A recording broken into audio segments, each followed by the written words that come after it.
Which Glock is best Glock? Easy, simpletons. The Glock Gen 5.5. What's a Gen 5.5? Well, it's their current midpoint iteration of their Glock pistol. It took them 5.5 generations to get the gun perfect. But, dare I say, perfect it is. Finally. Potentially, maybe. A little bit. Kinda. With some interesting attributes. But, the Gen 5.5, one of Glock's best firearms they've constructed, engineered, and implemented. Very, very happy with it. Look at the blackness of this finish. It's so black. I'm gonna call it the Black Dynamite finish. Dynamite, dynamite. But anyways, I really, really like how this gun is. Finally, there's a Glock pistol that I can take out of the box, clean it, load it, and fire it, and repeat that without making any modifications. Because if you hear Glock people tell it, it's the best gun out there. They buy it for $600, then they spend $1,800 on modifications to get it perfect. But spending $1,800 on a pistol is stupid, because I can buy my Glock and it's better for cheaper, but I'm gonna reinvest that $1,800. Gen 5, why is it so good? Let me take you through why it's good. They made a bunch of subtle changes to make it smooth, more effective, and easier to use. So the Gen 4 brought us the magazine release, the texture, and a few things we didn't want, like a worse trigger, but a better finish, as I show you this one, which has been beat. ALS dominates finishes. But anyways, the Gen 4 only got us so far, but then the Gen 5 came out initially to mixed reviews because people were so entrenched with their Gen 4 purchases that the Gen 5 is really not that much better, guys, okay?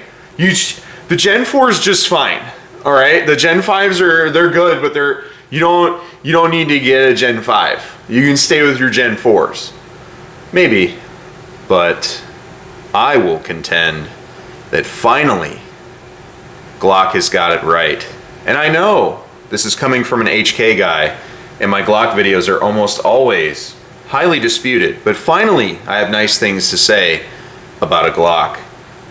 Mark it down in your calendars, ladies and gentlemen, because it's gonna happen. So why do I like the Gen 5 better? Well, first, to make sure we can manipulate the gun, we gotta eject the magazine, which is my first thing I like so much. It flies out of there. Look at this. So much ease. And when you turn it upside down, it actually doesn't just go like a Gen 4. There's a little spring action, which makes it nice. Even here, horizontal. Oh man, on a Gen 4 it would just go eh. Gen 5, much better magazine well, and the Gen 5 magazines are sprung a little bit better, which makes me happy. But let's not stop there. We have, ew. Ugh. Ugh. Whoa. Wow. Doing me an impress. So impressed. Very impressed. Fix the camera. Alright. No more of that. Gen 4. 19 round magazine. Peanut butter in color. Let's see how she do. Wow. Much impressed. Very impressed. Alright. Now this one does not like to drop free. Oh! What? What is this technology? A drop-free magazine. Knights should take some notes. Look at this. Wow. Next on our list is the grip itself. Very unobtrusive. Very, very well done. And on the bottom, there's a magwell, which is much more pronounced than the Gen 4. So I don't have to add a magwell to this. The modifications on my Gen 4 were not done by me on the magwell. We'll get to that later though. maybe never. Next, the finish is so smooth. Such a smooth, beautiful finish. So smooth, in fact, that it gets slippery. But what's nice about it is it glides, whereas the Gen 4 bams and smashes through the cycle of operations, much like the Gen 3, and I'm assuming the other 2 generations. But this shoots so much smoother. It cycles so much smoother. It's starting to feel like a SIG or an HK or a Beretta. Very impressed. Very, very impressed. Next, front slide serrations. This is part of the Gen 5.5 because the Gen 5 did not have these, and it had a little semicircle cut, which nobody liked. So Gen 5.5. Very, very nice. The only thing that's kind of funny is whoever the engineers are just cut and paste the slide markings later down the slide, which is a little hilarious to me, but very, very well done, well executed. I actually like these quite a bit. Next, the Gen 5.5, not the first generation 5s, but the 5.5 has beveled the frame to match the slide beveling. And slide beveling was usually only on the 34 and a few of the 45 models,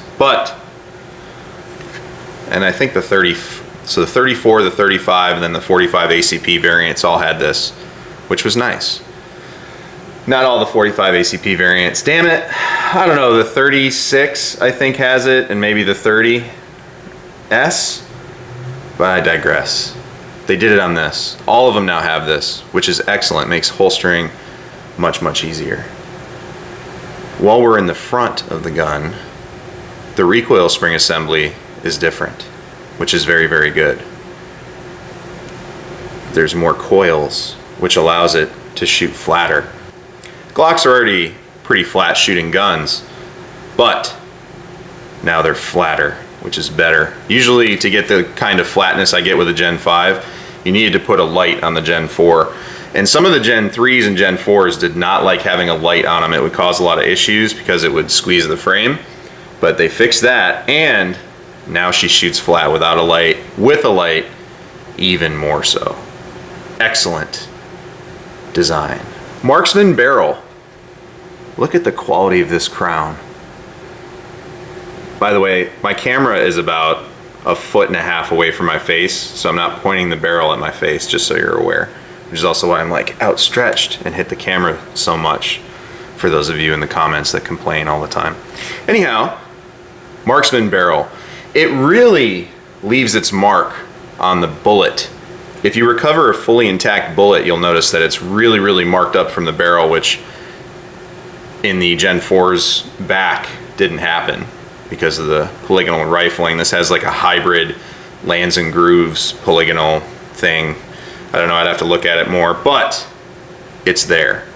Next, you can get modern sights finally. Thank you, Glock. Now I like the Trijicon HDs a lot better, much, much better.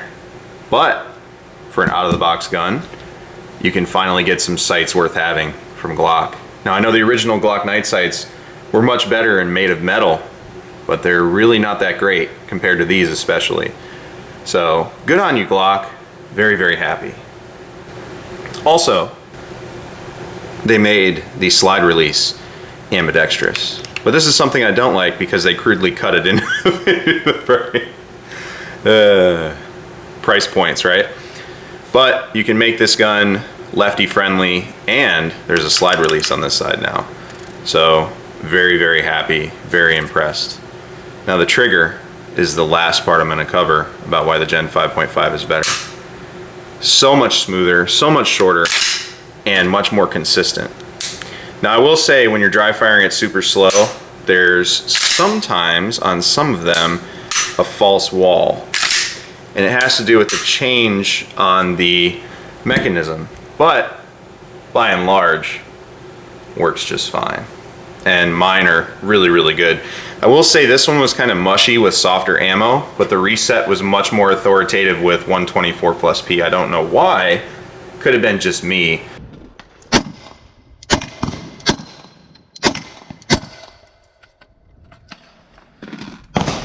it resets better with hotter ammo? I don't understand. I am confused.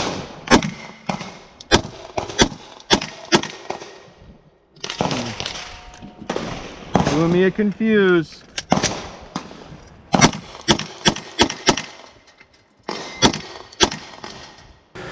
But I noticed these triggers don't reset with the same authority as the Gen 4s. However, the Gen 4s are always heavier, so you pick and choose what you want. And lastly, something I forgot on the front. Finally, Glock has a standard 1913 Picatinny slot. They're not proprietary like the Gen 4s. Look how much thinner that is.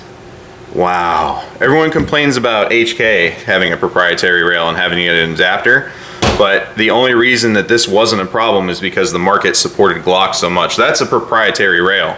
You can't take a 1913 key. I can't take my SIG light off and put it on that. I have to use the Glock key.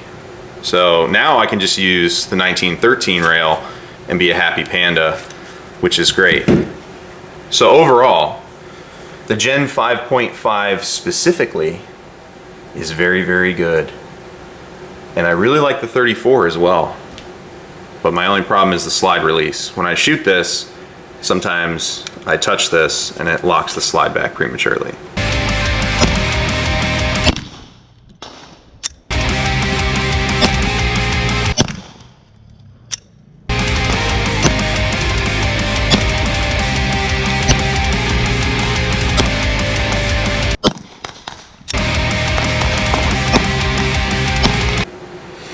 Also, I'm not a red dot guy, so I'm not going to be red dotting any of my pistols. But the thing I don't like is how much material they relieved here right by the extractor. That makes me very nervous, so I'm going to keep this plate there. But these shoot so smooth. This shoots so much smoother than that Gen 4. It should be a crime how smooth it shoots. But I like that the 17 is the same size as the USP 45. And the grip is now the same as the USP 45, which makes it more comfortable. So overall, this not being a review, just a general statement that the Glock Generation 5.5 is Glock's perfection, is Glock Master Race, is the gun that I recommend to everybody. If you're Glock shopping, get the 5.5. Great gun, highly recommend, very excited. Review is coming. I have to get a holster, run it a bunch more. But my only two complaints are I love the finish, but it doesn't last that long. And I don't like this on this side, the way they cut that in there. But of the complaints that I've levied against Glock, that has to be easily the least amount of complaints I'd ever have and the smallest in magnitude. So, if you don't have a Glock yet, but you're thinking about getting into one, take it from an HK guy that also likes Beretta and SIG, who now loves the Generation 5.5s. Get one of these. It's great. Get the Ameriglows too, so you don't have to change anything. You can just set the grip up how you want and run it and be a happy panda. Or, you know, if you need to change the trigger, Overwatch Precision. Overwatch. Thank you for watching. Take care out there.